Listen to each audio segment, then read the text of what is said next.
नमस्कार, मी प्रियांका आणि प्रियांकाज किचनमध्ये आपलं मनापासून स्वागत आहे. आजची आपली रेसिपी आहे गोवन स्टाईल बोंबील फ्राय. बोंबीलमधलं पाणी न काढता सुद्धा आपण ते अगदी क्रिस्पी आणि टेस्टी बनवू शकतो, ते पण सोप्या पद्धतीने. चला तर मग रेसिपीला सुरुवात करूया. बघा, बोंबील फ्रेश आहेत की नाही हे प्रथम कसं ओळखायचं हे मी तुम्हाला दाखवते. हा बघा, हा बोंबील एकदम फ्रेश आहे.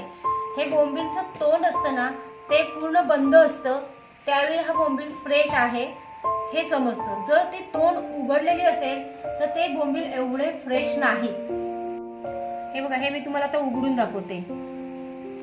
हे असं तोंड असेल त्यावेळी ते फ्रेश नाहीत असं ओळखायचं. चला आता आपण ते साफ करून घेऊया.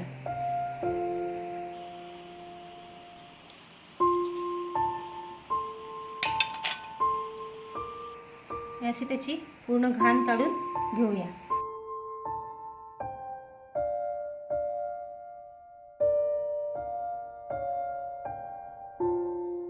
हे सुद्धा सर्व साइड्स असं काढून टाकायचं आहे.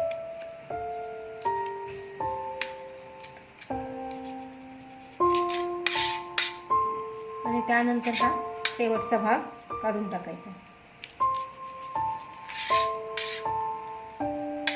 पूर्ण हे आता असं क्लीन करून घ्यायचं. यामध्ये फार अशी म्हणजे हे नसतं, घाण नसते, त्याच्यामुळे ते पटकन क्लीन होतात. हा आता आपला बोंबील साफ झाला आहे.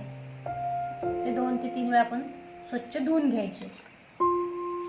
बोंबील बाजारातून सुद्धा तुम्ही त्या ज्यांच्याकडून विकत घेता ते कट करून आपल्याला देतात, पण आपण गोवन पद्धतीचे ज्यावेळी करणार आहोत त्यावेळी त्यांनी फक्त पूर्ण अख्खेच ठेवायचे आहे. छोटे तुकडे आपल्याला करायचे नाहीयेत. हे बोंबील मी तर सगळे साफ करून घेतलेत. ते आता आपण त्याला मॅरिनेट करूया. 1 चमचा हळद, 1 चमचा आलं लसूणची पेस्ट. मी तर कोकम पाण्यामध्ये एक 10 मिनिटं भिजत टाकून ठेवलं होतं, तेही आपल्याला त्याला लावून घ्यायचं आहे.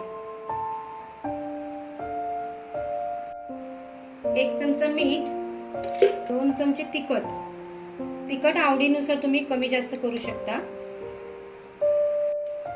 आपण याला हे सगळं असं लावून घेऊया. ऍक्च्युली बरेच जण ना बोंबील हा प्रकार करायला बघत नाहीत, कारण तो एक नरम प्रकारचा मासा असतो.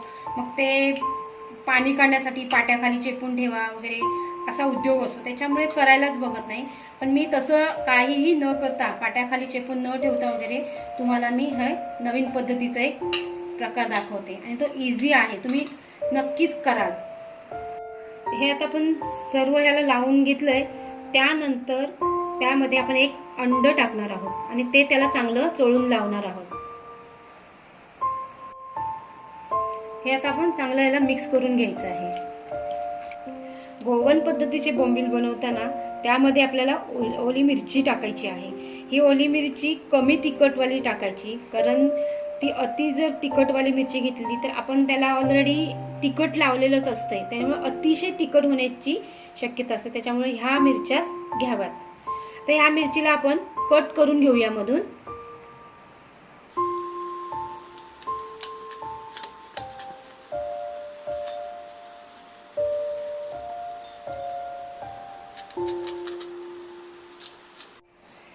यामध्ये आपण मीठ भरून घेऊया. ह्या मिरचीचे आपल्याला देठ काढायचे नाहीयेत, कारण ते वरती असे धरण्यासाठी त्याचा उपयोग होतो.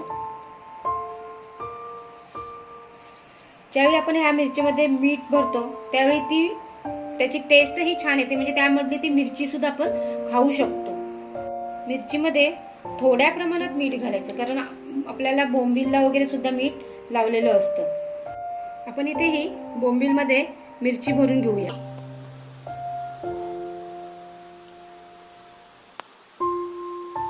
हे आपल्याला काढताना देठ असं बाहेर ठेवला की ती इझी काढता येते.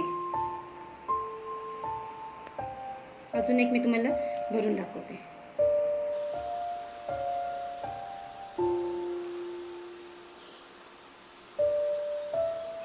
ह्यामध्ये ह्या मिरचीचा एक वेगळा असा फ्लेवर येतो. सर्व बोंबीलमध्ये मिरच्या भरून झाल्यात. आता हे मॅरिनेट करण्यासाठी आपण अर्धा तास असंच ठेवून देऊया. हे किती 1 वाटी मी रवा घेतलाय आणि त्याच्यामध्ये 2 चमचे तांदळाचं पीठ टाकते. तांदळाचं पीठ हे त्याचं बाइंडिंग व्यवस्थित चिकटून राहण्यासाठी आपल्याला वापरायचं आहे.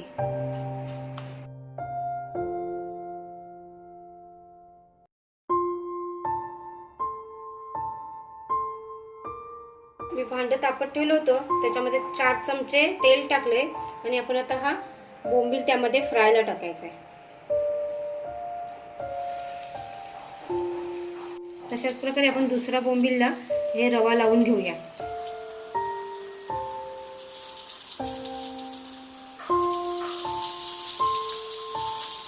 फ्राय करताना बोंबील कधी एकमेकांना असं चिकटवून न ठेवता मध्ये थोडासा गॅप ठेवायचा आणि बोंबील फ्रायला घालायचा. आपण आता बोंबील हे लो फ्लेम वरती फ्राय करून घेऊया. हे बघा, आपले बोंबील छान असे फ्राय झाले आहेत. आपण ते परतून घेऊया.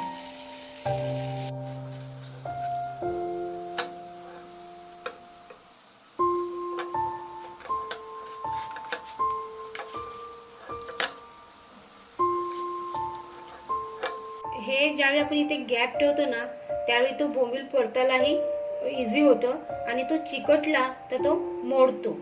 जेव्हा बोंबील एकदम फ्रेश असतील ना, त्यावेळी आपण ज्यावेळी फ्राय परतायला जातो त्यावेळी ते अजिबात मोडत नाही. त्यावरून ते फ्रेश आहे ते आपल्याला नक्कीच ओळखता येतं. गोवन पद्धतीचे बोंबील फ्राय तयार झाले आहेत. आता हे सर्व बोंबील आपले फ्राय झालेत. त्यानंतर त्याचं जे मटेरियल ग्रेव्ही उरते, ती ग्रेव्ही फेकून न देता आपण त्याचा ऑमलेट बनवू शकतो. त्यामध्ये तुम्ही कांदा, कोथिंबीर वगैरे सुद्धा टाकू शकता किंवा असंचही करू शकता. मी तुम्हाला हे असंच करून दाखवते. बोंबील काढून झाले, त्याच फ्रायपॅन मध्ये आपण 2 चमचे तेल टाकले आणि हे ऑमलेट बनवून घेऊया.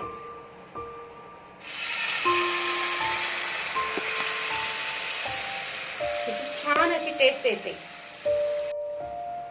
बोंबील फ्राय आणि मसाल्याचा ऑमलेट तयार झाला आहे. याच्यामध्ये कोणताही प्रकार वेस्टेज जात नाही. गोवन स्टाईल बोंबील फ्राय अगदी टेस्टी लागतात. तुम्ही सुद्धा नक्की ट्राय करा आणि मला तुमच्या कमेंट शेअर करा. तुम्हाला जर माझी ही रेसिपी आवडली असेल तर माझ्या चॅनलला लाईक आणि सबस्क्राईब करायला विसरू नका आणि हो बेल आयकॉनला सुद्धा क्लिक करा.